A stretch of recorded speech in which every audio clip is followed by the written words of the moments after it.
Ang milyonarya ay umuwi ng mas maaga at sumigaw ang kanyang driver na manatiling tahimik. Nang ibunyag niya ang dahilan, nanlamig siya sa kinatatayuan. Bumubuhos ang manipis na ulan sa madilim na umagang iyon nang marinig ni Amanda ang tunog ng doorbell. Gumising siya ng maaga upang ayusin ang mga gawain para sa araw na iyon at nang buksan niya ang pinto ng mansyon, hindi niya inaasahang makikita ang isang mukha na kapwa pamilyar at malayo. Sa harap niya sa ilalim ng isang improbisadong payong, nakatayo si Enrico, ang kanyang tiyong panig ng ama. Basa, halatang pagod at lantad na nahihiya, huminga siya ng malalim bago magsalita. Wala na akong mapupuntahan. Ikaw na lang ang natitirang pamilya ko. Nanatiling tahimik si Amanda sa loob ng ilang segundo. Matagal na niyang hindi nakita ang kanyang tiyuhin at kahit noong bata pa siya, hindi talaga ito naging malapit sa kanya. Hindi naniniwala ang kanyang ama sa kanyang kakayahan at lagi ring sinusundan ni Enrico ang parehong pag-iisip, tinatawanan ng ideya na ang isang babae sa pamilya ay maaaring magtagumpay sa buhay. Ngayon, narito siya, humihingi ng tuluyan sa parehong pamangkin na minsan niyang hinamak. Bumuntong hininga si Amanda, tumingin sa kulay abong langit at sumagot ng kalmado, "Pumasok ka.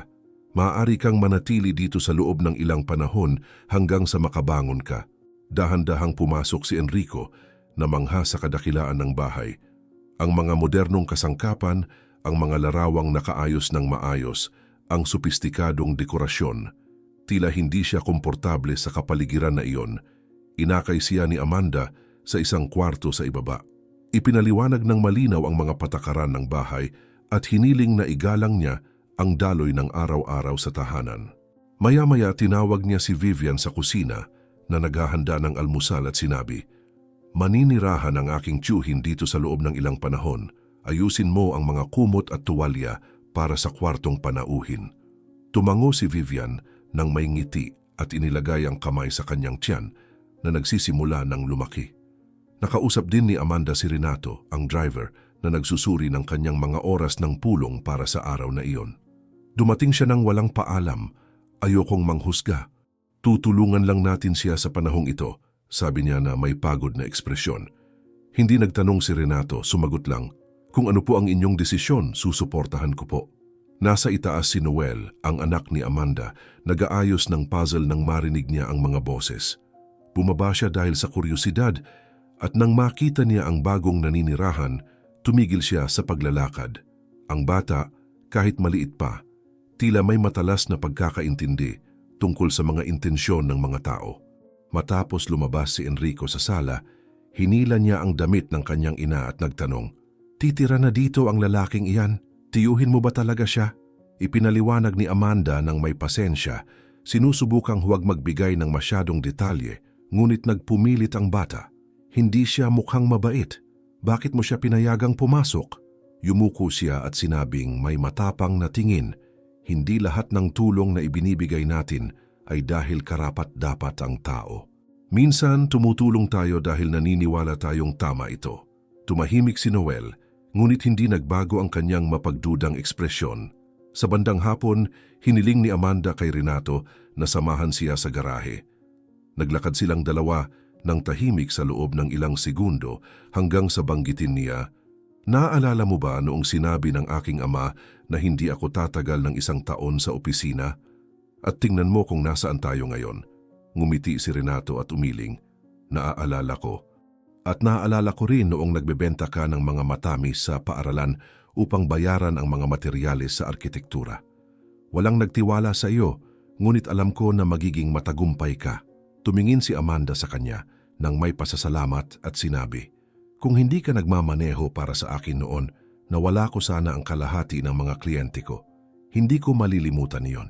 Nag-usap sila sa loob ng ilang minuto tungkol sa simula ng kanilang paglalakbay, tungkol sa mga mahihirap na panahon at kung paano nagbago ang lahat dahil sa sipag. Ipinaliwanag ni Amanda kung gaano niya pinagkakatiwalaan ang driver. Nang bumalik sila sa loob ng bahay, nakaupo si Enrico sa sofa sa sala, nanunood ng telebisyon. Nang makita niya si Amanda, pinatay niya ang TV at nagreklamo ng sakit sa likod. Sinabi niyang masyadong matigas ang kutsyon ng kwarto at masyadong mababa ang unan. Sumagot si Amanda ng may galang, ngunit may pagtitiyak. Maaari nating palitan ang unan ngunit bago ang kutsyon, masasanay ka rin. Mamaya, pumunta si Amanda sa opisina. May mga kontratang dapat suriin, mga pulong na kailangang kumpirmahin, mga badyet na kailangang aprubahan.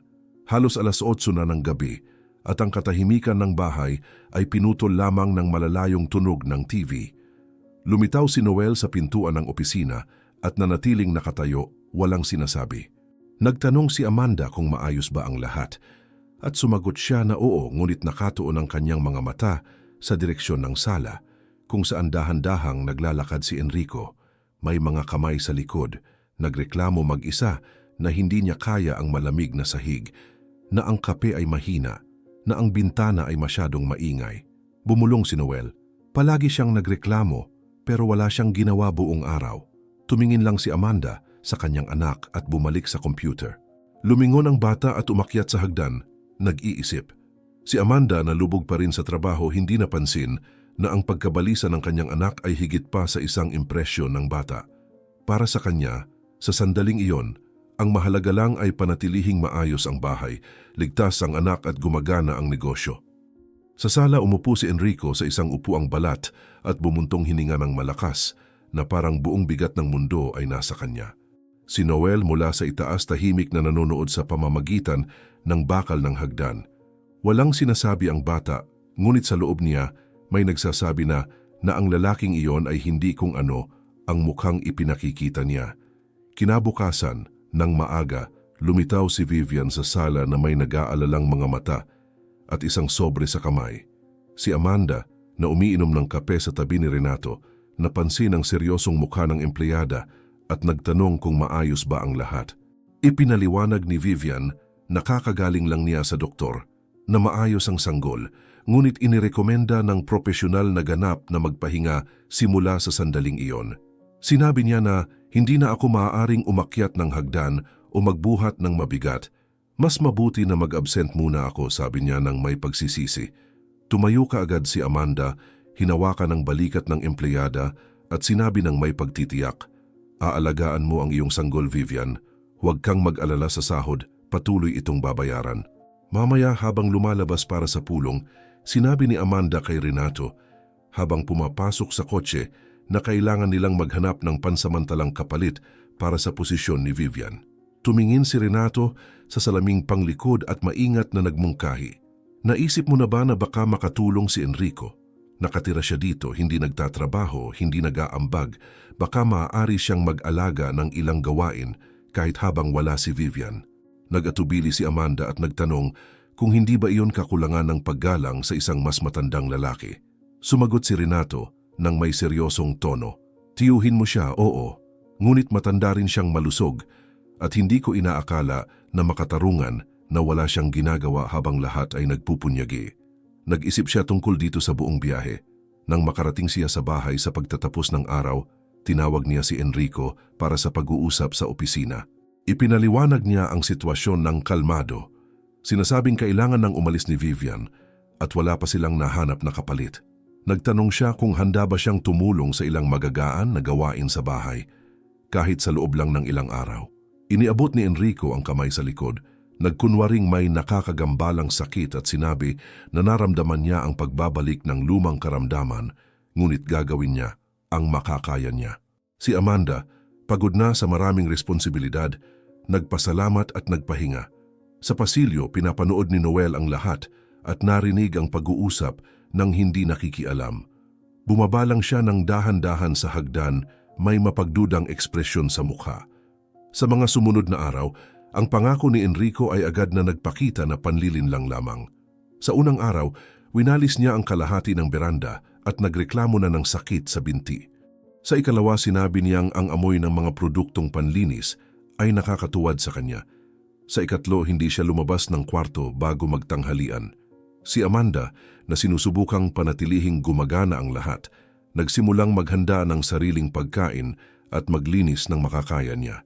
Si Renato, kahit may rutina bilang driver, nagsimulang magwalis ng garahe, mangolekta ng basura at mag-ayos ng ilang bahagi ng bahay. Pinapanood ni Noel ang lahat ng may pansin. Kapag wala si Amanda, Lumapit siya kay Renato na may direktang mga tanong. Hindi siya tumulong muli ngayong araw, hindi ba? Sabi niya na tahimik na tumuturo sa tiyuhin. Si Renato, mas maingat, sumasagot ng neutral, ngunit unti-unting nagsimula ring mapansin ang pattern. Sa isa sa mga pag-uusap, habang iniaayos ni Noel ang kanyang bag para sa paaralan, sinabi niya, "Pagod si Mama at natutulog lang o nagreklamo siya, hindi iyon tama." Nakinig si Renato ng tahimik at nangakong mas magbabantay. Sa hapon ng isang Biyernes, umuwing lubhang pagod si Amanda pagkatapos ng mga pulong at deadlines. Pumasok siya sa kusina at napansin na hindi ginawa ang tanghalian. Nakahiga si Enrico sa sala, nakatapak ang mga paa sa ibabaw ng mesa at nakabukas ang telebisyon. Nagtanong siya kung nakalimutan ba niyang maghanda ng pagkain dahil nangako siyang tutulong. Sumagot siya ng may pagkainis, sinasabing nakaramdam siya ng matinding sakit sa balakang at hindi siya makatayo ng maayos. Huminga ng malalim si Amanda at nang hindi tumaas ang boses, nagsalita ng direkta, "Ilang linggo ka nang hindi nagtatrabaho, tinanggap kita dito. Patuloy kong binabayaran ang lahat ng iyong gastos at kahit pinakamaliit na pagsisikap ay hindi mo ginagawa. Kung ganyan, kukuha ako ng iba. Hindi ko kayang gawin ang lahat mag-isa." Pinatay ni Enrico ang telebisyon at sumagot ng may tono ng pagkasakit. "Kung ganyan mo tratuhin ang pamilya mo, siguro dapat na akong umalis." Hindi siya sumagot. Tumalikod lang siya at naghanda ng sandwich para kay Noel na may review class kinabukasan. Nanatiling nakatayo si Enrico, nakatingin ng diretso sa kusina. Nang mapansin niyang abala si Amanda kasama ang anak sa sala, dahan-dahan siyang naglakad hanggang sa pasilyo ng itaas at pinagmamasdan ng opisina ng kanyang pamangkin. Doon iniingatan ni Amanda ang isang embedded safe sa aparador kung saan nakaimbak ang mga mahalagang dokumento, titulo, credit cards at reserba ng pera. Alam yon ni Enrico dahil minsan nakita niya itong kumukuha ng sobre doon. Mula noon, nagsimula siyang obserbahan ang mga oras, ang mga kilos at kahit ang bilang ng beses na hinawakan niya ang safe na iyon. Nang gabing iyon, habang natutulog ang lahat, lumapit siya sa pintuan ng opisina at sinubukan ang hawakan. Nakakandado. Bumalik siya sa kwarto na tahimik na nagreklamo tungkol sa kung gaano naging walang patas ang buhay sa kanya at kung gaano kaabsurdo na umasa sa isang pamangkin na ngayon ay nag-iisip na mas mataas siya kaysa sa iba.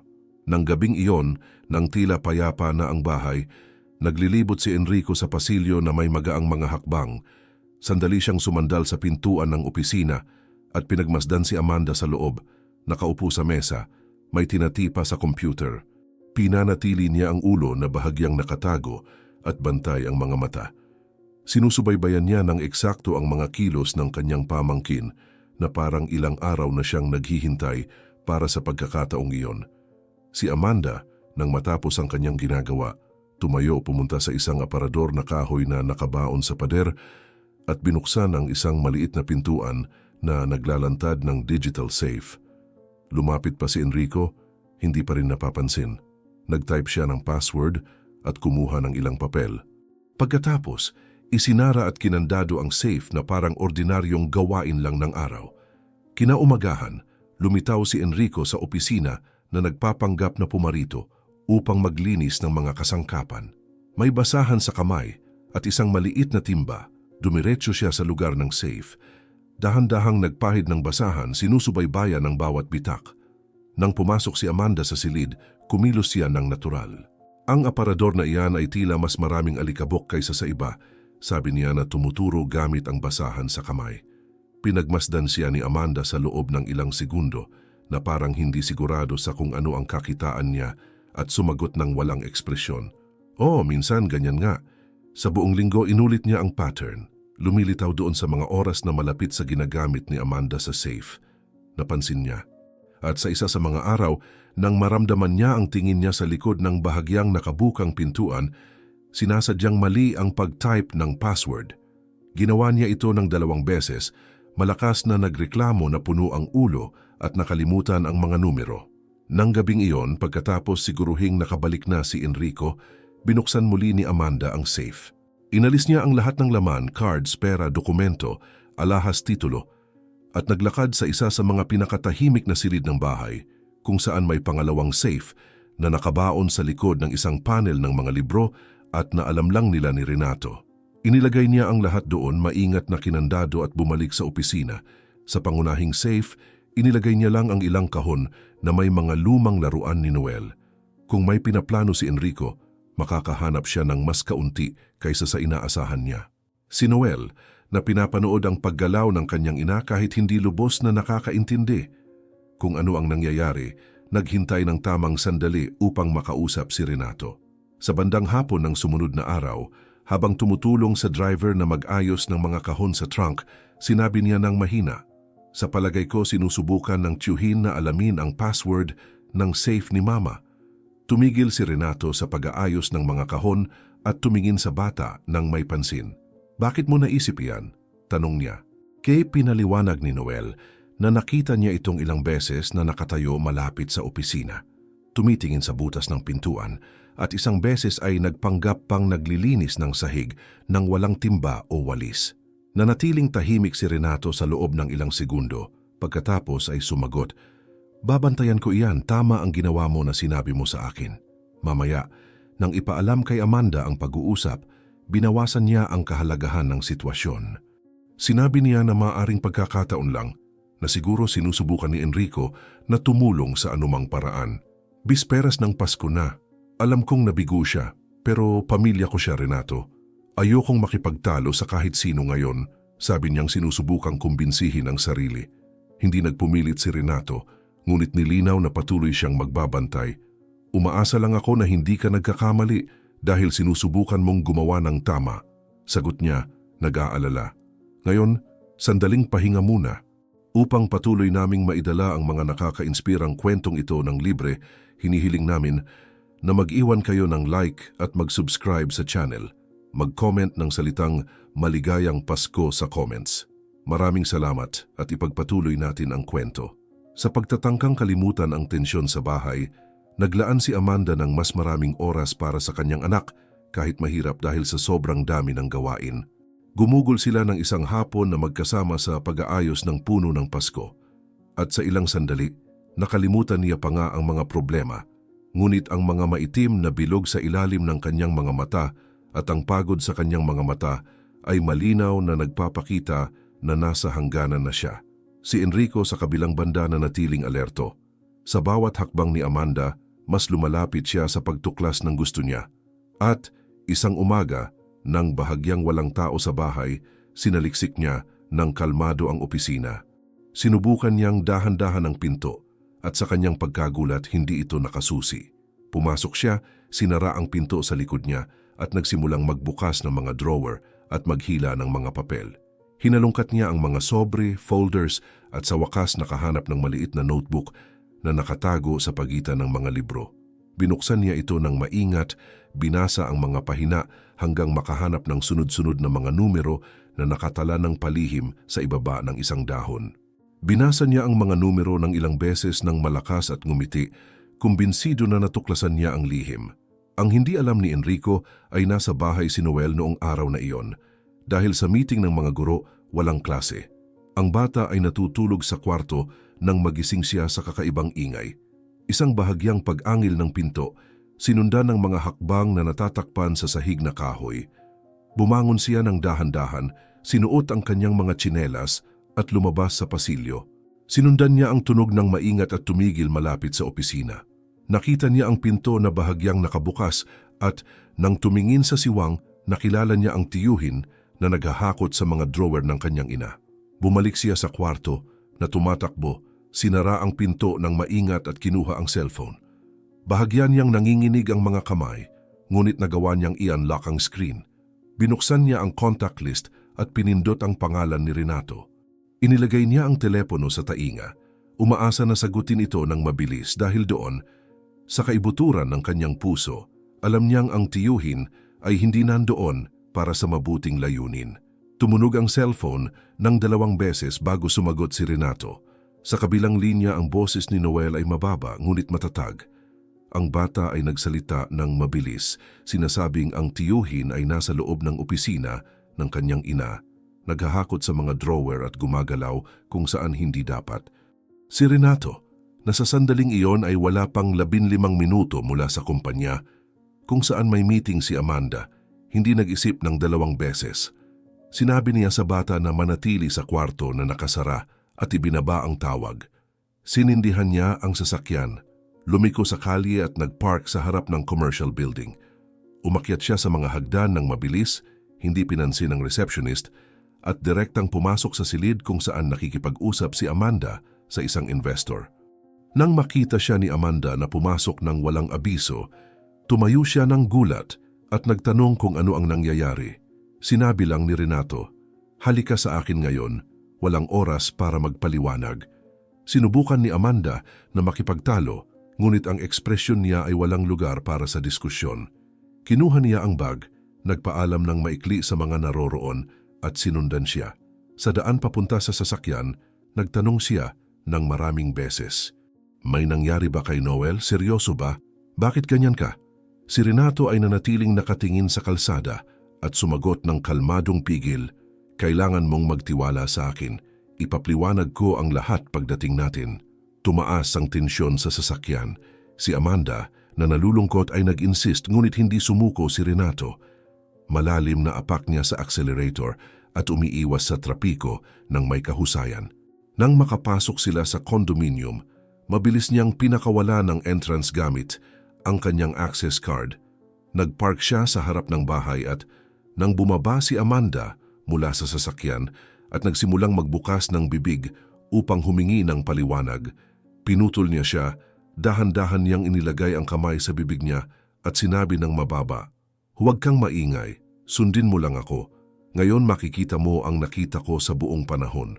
Nanlaki ang mga mata ni Amanda, ngunit sumang-ayon siya sa isang kilos, hindi pa rin ganap na nauunawaan kung ano ang malapit ng mangyari.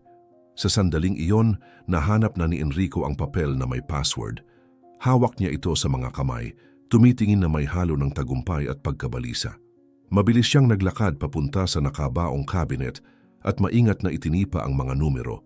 Malapit na siyang magbukas nang marinig niya ang ingay mula sa sala. Si Noel na nakatago sa likod ng kurtina ay nakasalpok sa isang maliit na decorative na florera. Bumagsak ang bagay sa sahig na may tuyong tunog at agad na lumingon si Enrico. Dahan-dahan siyang naglakad papunta sa sala at nang lumiko sa pasilyo, nakita niya ang bata na nakatayo. Sinusubukang magkunwaring hindi siya ang may kasalanan. "Nandito ka pala. Kaya hindi ako nagkakamali na may narinig akong mga bagay," sabi niya na may sinismong ngiti. Nanatiling tahimik si Noel, ngunit nanginginig ang katawan. Lumapit si Enrico at nagsalita na may lumalaking galit. "Nagmamanman ka sa akin ngayon? Isang bata na tulad mo ay nag-iisip na mapipigilan mo akong gawin ang gusto ko sa bahay na ito?" Bumalik siya sa opisina, pumunta sa kabinet at binuksan ito ng mabilis. Sa sandaling nakita niya ang nilalaman, nanigas siya. Sa loob ng kabinet ay mga kahon lang ng lumang laruan, miniature na mga kotse, mga aklat pambata at mga manika na walang halaga. Sumigaw si Enrico, galit na galit. "Nasaan ang pera? Nasaan ang mga dokumento? Nasaan ang itinago mo at ng iyong ina dito?" Sa pagsisigaw, lumingon siya muli kay Noel na umaatras dahil sa takot. "Niloloko mo ako?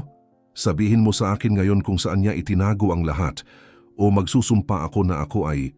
Bago niya natapos ang pagbabanta, pumasok si Amanda at Renato sa silid. Tumingin siya sa eksena ng hindi makapaniwala. Ang tiyuhin ay nakatayo sa harap ng bukas na kabinet. Ang anak ay nakayuko sa sulok ng sala at ang mukha ng takot sa bata. Sumunod si Amanda at sumigaw, "Ano ang iniisip mong ginagawa mo sa loob ng aking opisina?" Mabilis na lumingon si Enrico. Sinusubukang mabawi ang kontrol ng sitwasyon. Sinabi niya na walang malaki, na naging curious lang siya sa kung ano ang nasa loob, na nakita niya ang papel na may password at gusto niyang suriin. "Talaga bang nag-iisip ka na makakapasok ka dito at maaaring buksan ang aking cabinet dahil sa curiosity?" Tugon ni Amanda. Ngayon na may matatag na boses at mga matang puno ng galit. "Nag-aruga ako sa iyo, pinakain kita, tinrato kita ng may respeto. At ganito ka sumasagot?" Lumapit si Renato sa cabinet, tumingin sa nilalaman at umiling ng tahimik. Si Noel ay pumutol sa lahat at na may nanginginig na boses, sinabi ang alam niya. Ikwinento niya na ang tiyuhin ay gumugugol ng mga araw sa paligid ng opisina. Nagpapanggap na naglilinis, nag-iimbento ng mga dahilan upang pumasok at lumabas sa silid. Sinabi niya na nakita niya itong pinapanood ang kanyang ina habang nag-type ito ng password, na minsan ay nagkunwari pa itong masakit ang likod para lang hindi gumawa ng kahit ano habang nag-iispiya. Tumingin si Amanda sa kanyang anak, nakakaramdam ng pagsikad ng tiyan. Nagsinungaling ka sa akin. Sa buong panahong ito, nagkunwari kang isang taong nangangailangan ng tulong, ngunit naghihintay lang ng pagkakataon na nakawin ako, sabi niya na muling tumingin kay Enrico. Nakikitang nasaklot, sinubukan niyang tumakbo papunta sa pinto. Kinuha ni Renato ang cellphone at agad na tinawagan ang mga guwardiya ng kondominium. Sumigaw si Amanda na sinusubukan nitong tumakas at tawagan ng pulis. Binuksan ni Enrico ang pinto nang may karahasan ngunit hindi siya makagalaw palabas. 2 guwardiya ay nandoon na, nakatayo sa pangunahing gate, tumatanggap ng mga tagubilin ng real time. Walang labasan, sinubukan pa niyang sumigaw na lahat ay maling pagkakaintindi, na dinudusta siya ng pamilyang hindi kailanman nagpahalaga sa kanya. Ngunit walang nakinig. Si Amanda nakatayo sa tabi ng kanyang anak at ni Renato, tahimik na pinagmamasdan ang lalaking pinipigilan at sinisingsing. Sa sandaling yon, naintindihan niya ang bigat ng pagpili na ginawa niya at naunawaan din niya na may sakit sa dibdib na pamilya sa kasamaang palad ay hindi palaging katumbas ng seguridad. Dumating ang mga sasakyan ng pulis matapos pigilan ng mga gwardiya ng kondominium si Enrico sa pangunahing gate. 2 opisyal ang bumaba ng mabilis, kinuha ang impormasyon mula sa mga gwardiya at pumasok sa bahay na may seryosong ekspresyon. Tinanggap sila ni Amanda na nanginginig pa, ngunit may matatag na postura ng isang taong alam na kung ano ang kailangan gawin.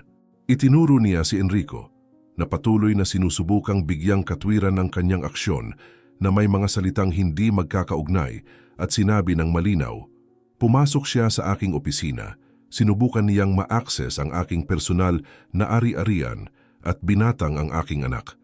Kung hindi ito krimen, hindi ko alam kung ano. Nakinig ang mga pulis sa mga ulat niya, ni Renato at ni Noel mismo, na nagpaliwanag na may nakakagulat na pagiging mature kung paano naganap ang lahat. Si Enrico, na nakikitang walang labasan, tumigil sa pagtatangka na ipagtanggol ang sarili. Ibinabalang niya ang ulo habang sinisinsingan siya ng mga opisyal at dinala sa patrol car. Pinanood ni Amanda ang eksenang iyon nang walang sinasabi.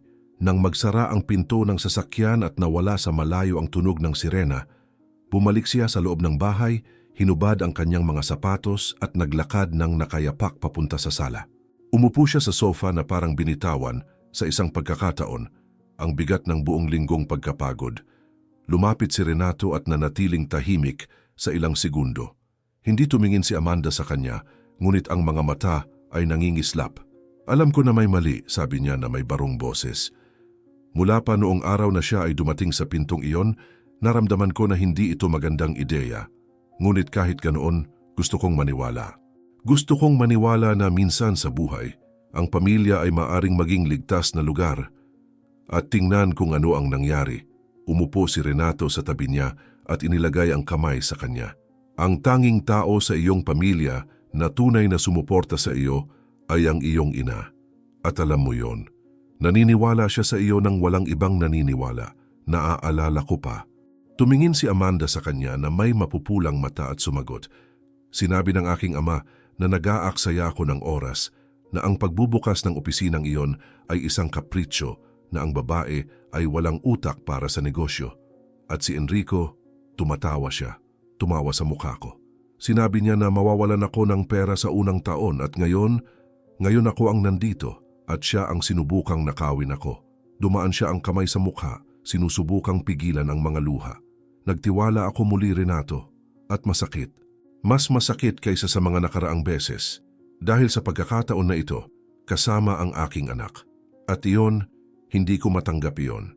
Lumitaw si Noel sa pasilyo at nang makita ang ina na nakaupo sa sofa, tumakbo siya sa kanya at lumuhod sa tabi niya. Patawad, Mama. Dapat nagsalita ako noon pa, dapat nag-insist ako. Natakot ako na mali ako ngunit alam ko na masama siya. Yumuko si Amanda. Niyakap ng malakas ang anak at sinabi na may barong boses, "Hindi mo kailangang humingi ng tawad. Mahal ko. Protektado mo ako. Ikaw ang nagligtas ng lahat. Ako ang dapat makinig sa iyo. Ikaw ay mas matapang kaysa sa maraming matatanda." Tumingin si Renato sa dalawa at huminga ng malalim bago magsabi, "Ngayon kailangan nating magpatuloy at itayo muli ang Pasko na ito sa paraan na nararapat ninyo. Hindi para sa taong sumaktan, kundi para sa mga taong sulit. Para sa iyong anak, para sa iyong ina, para sa iyong asawa, at para sa iyong sarili, Amanda." Bumangon siya ng dahan-dahan, hawak pa rin ang kamay ni Noel, at sumagot ng may tiyak, "Lagi kang nandito, mula pa sa simula. At hindi ko kailanman nagpasalamat sa iyo ng tama. Salamat sa pag-aalaga sa amin, sa hindi pagsuko sa akin." Ang klima ng bahay ay mabigat pa rin, ngunit wala ng takot. Tanging ang presensya ng sakit at pag-asa na ang susunod na mga araw ay maaaring magkaiba. Isang oras pagkatapos, tumunog ang doorbell. Pumunta si Renato sa pinto at nakatagpo si Vivian na may asawa, hawak ang isang paper bag at isang simpleng balutan sa mga kamay. Emosyonal siya, ang mga mata ay nangingislap at sinabi niya na nalaman niya ang gulo, na nalulungkot siya sa pag-iisip kung ano ang pinagdaanan ni na Amanda at Noel at hindi niya magawang hayaan ang Pasko na dumating nang hindi dumarating upang magpakita ng pakikiramay. "Nagdala ako ng maliit na regalo para sa inyo. Simpleng kilos lang, at kung papayagan ninyo ako at ang aking asawa, ay gusto kayong tulungan sa pag-aayos ng sena. Alam namin na mahirap ang araw." Naglakad si Amanda sa kanila at hindi nag-isip ng 2 beses. Niyakap niya si Vivian ng malakas, walang sinasabi sa ilang segundo. Pagkatapos tumingin siya sa dalawa at nagsalita ng may katapatan, "Kayo ang patunay na mayroon pa ring mabubuting tao." Pagkatapos ng nangyari ngayong araw, ang kilos na ito ninyo ay nangangahulugan ng mas marami pa kaysa sa anumang mamahaling regalo. Ngumiti si Vivian na emosyonal at sinabi na lagi silang nandoon kahit hindi sila magkadugo. Ang asawa niya ay tumangulang, may respeto at mapagpalinga. Sa sandaling iyon, naintindihan ni Amanda na ang pamilya ay higit pa sa apelyido o ugnayan ng dugo. Ito ay kung sino ang nananatili kapag lahat ay bumagsak. Ito ay kung sino ang nagpoprotekta ng walang hinihingi kapalit. Ito ay kung sino ang tumutulong na itayo muli kapag ang mundo ay tila gumuho. At sa mga taong ito, siya magsisimulang itayo muli ang kanyang Pasko. Ang mansion ay nailaw ng malambot na may mga diskarteng ilaw na umiinog sa mga bintana, ang balkonahe at hardin. Gabi ng Pasko at sa loob ng bahay ay walang labis na luho kundi aliw. Iniwanan ni Amanda ang malalaking palamuti at pinili ang simpleng dekorasyon. Ginawa ng kanyang sariling mga kamay at tulong ni Noel na ipinagmamalaki ang bawat laso at bawat bolang nakabitin. Ang pangunahing sala ay umaambong ng amoy ng lutong bahay at ang tunog ng mga tawanan ay pumupuno sa kapaligiran sa paraang hindi na nakita sa mahabang panahon. Sa mesa, nakaupo si Amanda sa tabi ni Noel na hindi tumitigil sa pagkukwento ng mga istorya at biro para kay Vivian at ang asawa nito. Si Renato sa kabilang banda ay gumugupit ng isang hiwa ng tinapay at sumasagot sa mga komento ng bata na may humor at pagmamahal. Si Vivian, na may kalmadong ekspresyon, ay hawak ang kamay ng asawa sa ilalim ng mesa at ngumingiti habang nagsasalita tungkol sa mga paghahanda sa pagbubuntis. Ang sena ay simple, ngunit may sapat na kasaganaan para sa lahat. Mayroon kanin na may pasas, salad ng patatas, farofa at isang roasted chicken na may herbs. Lahat ay ginawa ni na Amanda at Renato na may tulong ni Noel, na ipinagmamalaki na siya ay nagsasangkap ng patatas na parang isang eksperto na chef. Sa isang sandali, kumuha si Amanda ng kopa at dahan-dahang tumayo. Tumingin sa kanya ang lahat ng tahimik. Itinataas niya ang baso at nagsalita na may matatag na boses ngunit puno ng emosyon. Ang Pasko na ito ay inilaan sa alaala ng aking ina at ng aking asawa na palaging naniniwala sa kapangyarihan ng kabutihan. Sila ang nagturo sa akin na hindi mahalaga kung gaano tayo bumagsak ng buhay, kailangan nating bumangon at magpatuloy, at ang paggawa ng tama ay lagi ang daan. kahit mahal ang gastos. Tumigil siya, tumingin sa anak at nagpatuloy. Natuto rin ako na ang tiwala ay masyadong mahalaga upang ibigay ng walang pamantayan, na hindi dapat tayong magtiwala ng bulag kahit sa taong may apelyido natin. At natuto ako higit sa lahat na ang mga anak ay nararapat pakinggan. Dahil minsan ang katotohanan ay nanggagaling sa bibig ng hindi inaasahan. Ngumiti si Noel ng malawak, puno ng pagmamalaki. Umupo muli si Amanda at ang bata ay nagkomento ng mababa. "Salamat sa pakikinig sa akin, Mama." Dinaluhan niya ang buhok nito at sumagot ng may pagmamahal. "Iniligtas mo ako, mahal ko. Hindi ko naliligtaan ang nararamdaman mo." Itinataas ni Renato ang kopa pagkatapos at tumingin kay Noel. Sinasabi na may tono ng pagbibiro, "Mula ngayon, ikaw ay aking kanang kamay dito sa bahay. Mamumuno tayo ng magkasama, tama ba?" Sumagot si Noel ng may sigasig at lahat ay tumawa. Pinapawi ang klima.